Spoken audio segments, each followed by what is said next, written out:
Bismillahirrahmanirrahim. Assalamualaikum warahmatullahi wabarakatuh. Alhamdulillah, wassyukurillah, la haula wala quwata illa billah. Perkenalkan, saya Jeffrey Fahana, dosen Prodi Teknik Informatika Universitas Ahmad Dahlan. Saat ini saya diamanahi oleh Prodi untuk mengampu 3 mata kuliah. Yang pertama adalah manajemen data dan informasi, yang kedua berkaitan dengan sistem operasi, dan yang ketiga berkaitan dengan basis data. Pada hari ini saya akan menjelaskan mengenai mata kuliah manajemen data dan informasi. Mata kuliah ini disampaikan di semester 1 ya. Kemudian kenapa sebagai mata kuliah yang disampaikan di semester 1? Karena ini merupakan fondasi di dalam memahami mata kuliah berikutnya, yaitu mata kuliah basis data di semester 3. Di mata kuliah manajemen data dan informasi ini merupakan mata kuliah yang nantinya akan menyajikan berkaitan dengan konsep data dan informasi. Kemudian harapannya mahasiswa mampu memahami konsep data dan informasi, kemudian mampu memahami mengenai pengelolaan sumber daya organisasi, khususnya dalam hal pengelolaan bisnis proses, dan yang terakhir bagaimana kemudian mahasiswa mampu menganalisa kebutuhan sistem informasi maupun bisnis proses yang tepat bagi pengembangan organisasi. Itu yang kemudian muatan materi di manajemen data dan informasi pada perkuliahan di semester 1. Nah, apa yang kemudian akan disampaikan dari manajemen data dan informasi ini selama 14 pertemuan. Jadi MDI ini nanti akan disajikan dalam 14 pertemuan dalam 1 semester. Yang pertama berkaitan dengan mata kuliah bisnis proses ya. Jadi pengantar mengenai bisnis proses. Apa itu data, apa informasi, kemudian bagaimana data itu diproduksi, bagaimana informasi itu dihasilkan dari data. Ini yang kemudian akan disampaikan di tahapan awal. Kemudian disampaikan juga nanti pada tahapan berikutnya berkaitan dengan bisnis proses, yang utamanya apa? Mahasiswa mampu mengidentifikasi dan menganalisis mengenai bisnis proses tersebut. Bisnis proses yang berjalan di organisasi kemudian diidentifikasi sebagai sebuah fondasi ya, ketika akan mengembangkan sebuah sistem.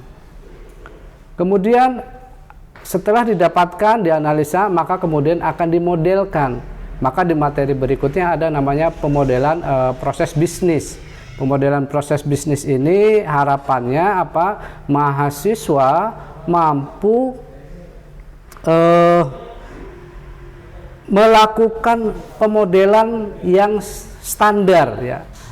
Yang standar dalam artian hasil dari pemodelan proses bisnis ini dapat difahami oleh seluruh pihak-pihak yang ada di organisasi khususnya, dan pihak-pihak secara umum yang terstandar secara nasional maupun internasional.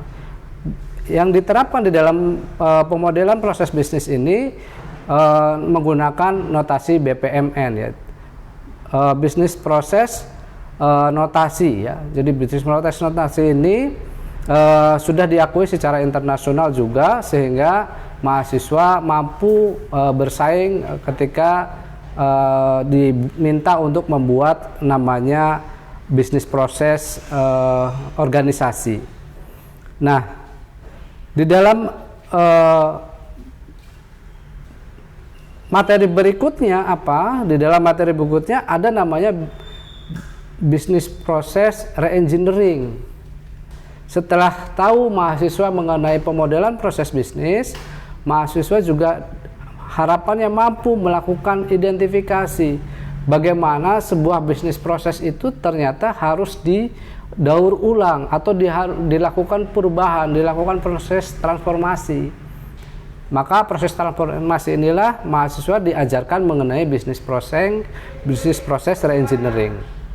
Dari bisnis proses reengineering ini nanti mahasiswa dituntut ya berkaitan dengan bagaimana melakukan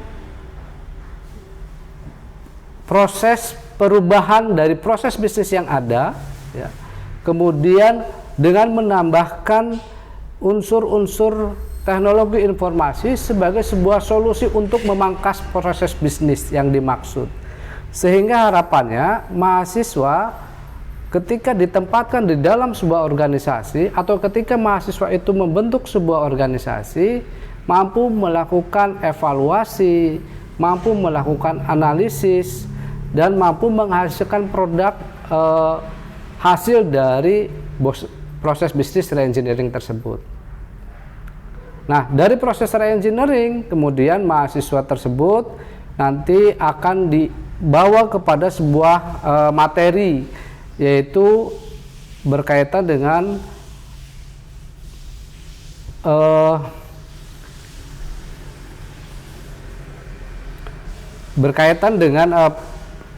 pemodelan berkaitan dengan jadi nanti dipotong ya, berkaitan dengan proses penyimpanan dan pengambilan data, ya.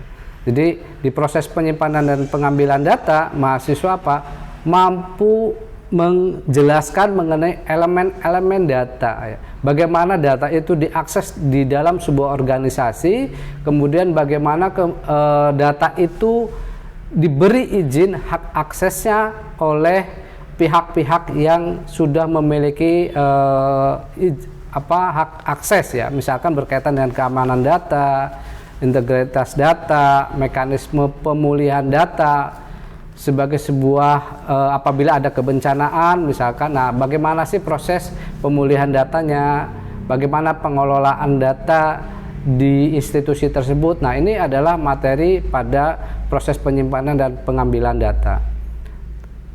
Di tahapan selanjutnya ada namanya arsitektur informasi, ya. Arsitektur informasi ini menjadi penting karena mahasiswa akan mampu nantinya menjelaskan keterkaitan antara data dan informasi, ya. Hal ini menjadikan mahasiswa itu mampu mengidentifikasi sistem utama, sistem pendukung, ya, kemudian aliran datanya bagaimana, sehingga dalam konsep blueprintnya nanti di dalam sistem informasi dan teknologi informasi organisasi itu akan tergambarkan. Mahasiswa mampu menggambarkan alur proses informasi itu berjalan.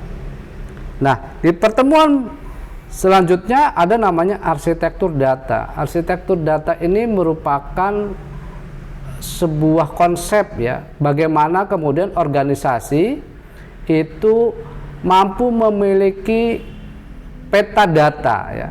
Data itu dibuat oleh siapa, mengalir kemana, dan lain sebagainya. Nah, inilah harapannya mahasiswa mampu memetakan juga berkaitan dengan transfer data di sebuah organisasi.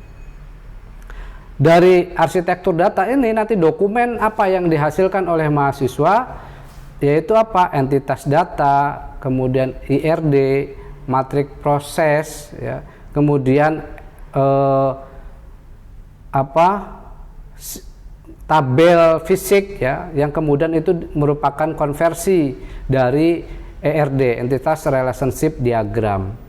Nah, di masing-masing pertemuan ini nanti ada namanya penugasan, kemudian diskusi, ya, di diskusi berkaitan dengan studi kasus yang didapatkan, yang sudah diberikan oleh di awal-awal tadi. Nah, dari arsitektur data masuk kepada arsitektur teknologi.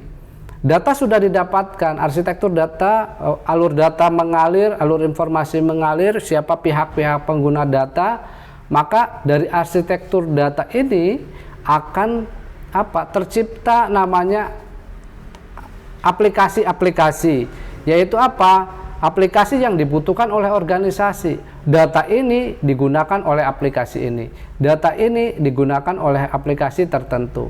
Nah, inilah kemudian akhirnya dari rangkaian arsitektur tadi terbentuklah namanya portofolio aplikasi. Portofolio aplikasi ini di pertemuan ke-12 nanti akan menyajikan bagaimana mahasiswa itu mampu memetakan mana aplikasi-aplikasi yang menjadi prioritas di semester keberapa dia dibangun, kemudian mana aplikasi-aplikasi yang sifatnya supporting. Nah, jadi di portofolio nanti akan menyajikan itu, mahasiswa akan mampu membahas berkaitan dengan portofolio dimaksud. Nah, di pertemuan mendekati pertemuan terakhir, mahasiswa akan diberikan mengenai roadmap kebutuhan dan data dan informasi, ya, bagaimana kemudian data itu digunakan untuk meningkatkan, ya, kualitas organisasi. Jadi setelah portofolio dibuat, buat roadmap ke depan berkaitan dengan pemanfaatan data di dalam organisasi. Nah, akhir dari perkuliahan MDI di pertemuan 14 apa? Yaitu pembuatan presentasi dari mahasiswa dari hasil studi kasus yang diberikan, tahapan-tahapan dari awal bagaimana bisnis proses dibuat sampai kemudian membuat portofolio dan diakhiri dengan membuat roadmap. Nah, dokumen itulah yang didapatkan di akhir mata kuliah manajemen data dan informasi. Harapannya ini menjadi sebuah produk dari perkuliahan manajemen data dan informasi. Itu yang bisa disampaikan berkaitan dengan mata kuliah manajemen data dan informasi. Terima kasih. Assalamualaikum warahmatullahi wabarakatuh.